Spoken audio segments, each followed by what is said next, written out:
kilawang parupat sa palibot. Ang Christmas tree lighting ng pagtatanghal mula sa mga estudyante ng mga pampublikong paaralan ng Marikina. Meron ding mainit para sa mga gustong mag-food trip. Kasi napakamit po sa Marikina eh. So, pag mga ganito event, kahit yung mga anak namin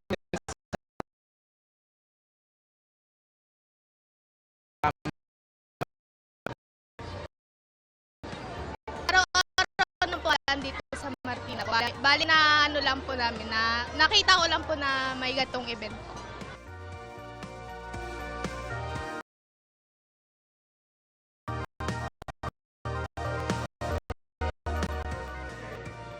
At Vicky, kasama doon sa audience sa ginawang pagtatanghal itong mga kinatawan ng Homeowners Association ng lungsod ng Marikina, naging ang official ng EDSO. Maraming salamat sa YouTube po. Christmas party ngayong kalang linggo ng Disyembre ay mga hamong na tayong taon at may kontrobersya pa sa gobyerno. Para mga kawani nito, simple lang ang pagdiriwang. Ang iba nating kababayan ay simple pati exchange gift. Nakatutok Oscar Oida. Ito na 25th Christmas tree sa Fuentes Menya Circle sa Cebu City.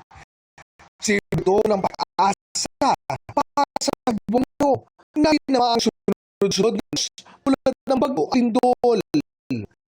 Bilang pangisa at konsiderasyon sa mga santa.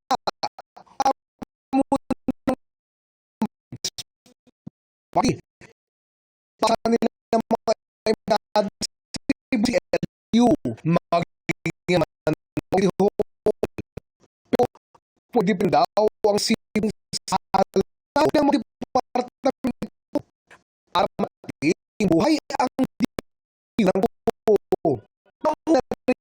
Nagalong Bongbong Marcos sa mga ahensya ng gobyerno na gawin sa sila at buluhan ng kanilang Christmas at celebration. Itong weekend, binuksan sa publiko ang Kalayaan Ground sa Malacanang at namahagi si Pangulong Bongbong Marcos ng regalo sa mga bata.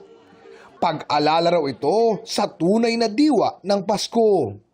Kahit na mabigat ang hinaharap natin, kahit papano, meron tayong isang counting panahon, lalo na pag Pasko, na kailangan naman natin maalala ang mga binayaya natin. The biggest treasure that we have here in the Philippines are these, our children, the future of our country. Sa tingin naman nakausap namin, mahalaga pa rin ang pagtitipon at pagdiriwang tulad ng Christmas parties, lalo na sa gitna ng mga hamon sa buhay. Yes po, kasi syempre 'di ba once a year lang po natin na raranasan yung Christmas party, tsaka yun lang po yung araw na parang magsasama-sama po yung mga magkakatrabaho po. So parang yun din yung way para magbigayan, magsaya. Parang yun na po kasi 'di ba yung nakasanayan ng Pilipino, yung parang meron siya na Christmas party every year. Kung tatanggalin po, parang hindi naman din po maganda. Yung one day na yon na celebration nyo, feel nyo yung Christmas kahit malayo po kayo sa mga pamilya nyo, na yung spirit ng Christmas, ma-enjoy nyo kahit papano. Hindi naman daw kailangang maging magarbo ang party. Hindi rin kailangang mahal ang regalo ngayong season of giving. Isa nga sa mga nauuso ngayon ang small gift exchange. Ang siste, bawat tao sa grupo magdadala ng small items para sa lahat na sa kwento ng grupo ni CJ Yap.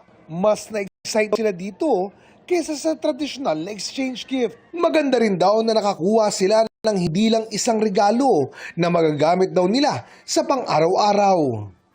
Maliit man daw ang mga regalo o ang pagdiriwang, malaki naman ang ngiti sa kanilang mga mukha dahil Pasko, kahit simple, masaya pa rin basta't sama-sama. Para sa GMA Integrated News, Oscar Oida, nakatutok, 24 oras. Masusubok muli ang galing ng mga Pinoy sa 2025 Southeast Asian Games. na bubuksan na sa Bukasa sa Bangkok, Thailand. Si Alex Iyala ang isa sa mga magiging flag bearer pero excited rin ang ibang atletang Pinoy. Ang mga paghahanda roon, tinutukan live ni Jonathan Andal. Jonathan!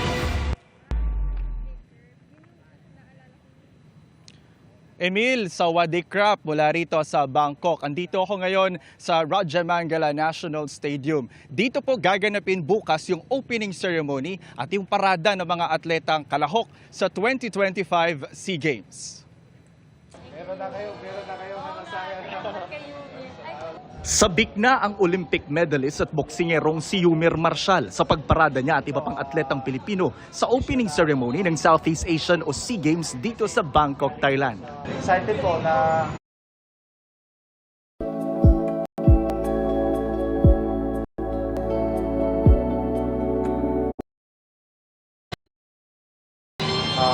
malaki naman din yung tiwala ko sa sarili ko na kaya ko. Alas 2 ng hapon bukas, ilalockdown na ang Rajamangala National Stadium na venue ng SEA Games opening ceremony bilang bahagi ng paghihigpit sa seguridad. Yun nga lang, hindi aabot sa itinakdang oras ng lockdown ang ilan nating atleta na bukas lilipad pa Thailand. Kaya bubunuan na ng coaches at iba pang mga opisyal ang pwesto ng mga hindi na makakasama sa parada. Dapat yung 200 atleta lang. Yung ipupuno namin doon, officials na.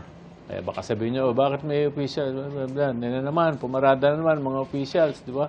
No, pinuno lang namin yung 200. Originally, 200 athletes lang yun. Bilin din ng hari ng Thailand na timpiin ang pagsasaya sa opening ceremony bukas dahil nagluluksa pa ang Thailand sa pagpanaw ni Queen Mother Sirikit. Flag bearers bukas sina Filipino tennis star Alex Iyala at Alas Pilipinas men's volleyball team captain Brian Bagunas. 1,600 ang delegasyon dito ng Pilipinas, ang pinakamalaking delegasyon ng bansa sa kasaysayan ng SEA Games. Noong 2023 Cambodia SEA Games, 57 na ginto ang nauwi ng Pilipinas. Ngayon, sabi ni Tolentino, target nilang lagpasan ito kahit 60 ginto.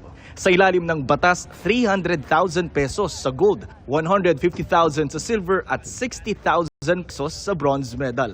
Kanina nagpulong ang SEA Games Council. Marami ang napag-usapan pero hindi kasama ang sigalot sa pagitan ng Thailand at Cambodia. Matatanda ang umatras ng Cambodia sa ilang sports event sa Thailand dahil sa issue ng seguridad.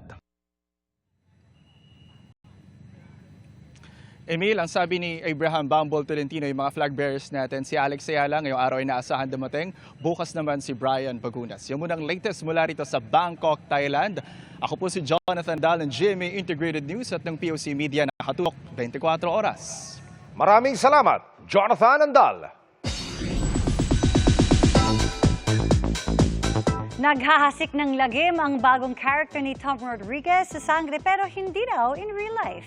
May wish din siya para sa dating asawang si Carla Abellana na newly engaged na. Yan ang chika ni Athena Imperial. Nito lang nakaraang linggo, kinumpirma ni Kapuso actress Carla Abellana na engaged na siya. Ito ay matapos siyang mag-post sa social media accounts niya na may suot siyang diamond ring. Hiningan namin ng pahayag ang dati niyang asawa na si Tom Rodriguez. I wish them well, sincerely.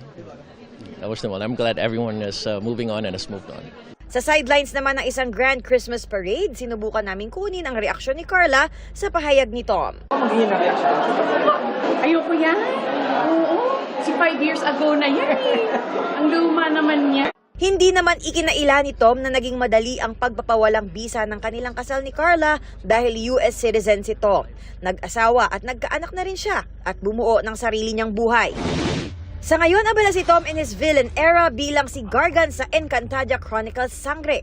Bilang tagapangalaga ng itim na brilyante, hindi lang daw siya ang pangunahing katunggali ng mga sangre dahil gusto rin niyang maghasik ng lagim at wasakin ang buong Encantadia. Happy ako kaya I'm enjoying my villain era. Oh, Gargan, yeah. It's cool. Ako yung pintado yung mukha na batalan ng pagkawasak. Espesyal daw ang role na ito para kay Tom, lalo at fan daw ang pumanaw niyang ama ng Encantadia. To be part of Sangre, especially since it's very close to my dad, yung 2016 version. Nung nasa States ako with him while he was in his final chapters, in bed lagi, pag 7 p.m. na my show. So we would put it on. So pati ako napapanood ng konti. So in a way, parang it's nice na now I'm part of that.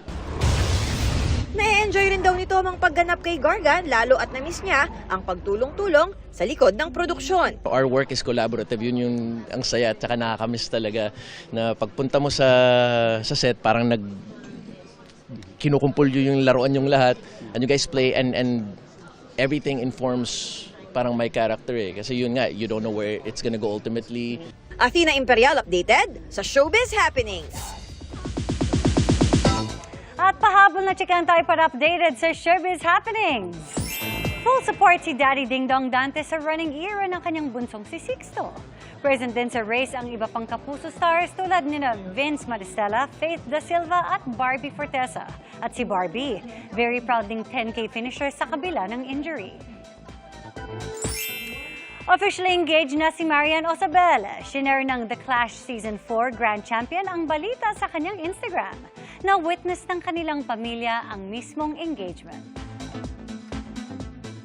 Nagbabalik si Shubi Etrata sa bahay ni Kuya, but this time bilang isang house guest. Abangan yan mamayang gabi sa Pinoy Big Brother Celebrity Collab Edition 2.0.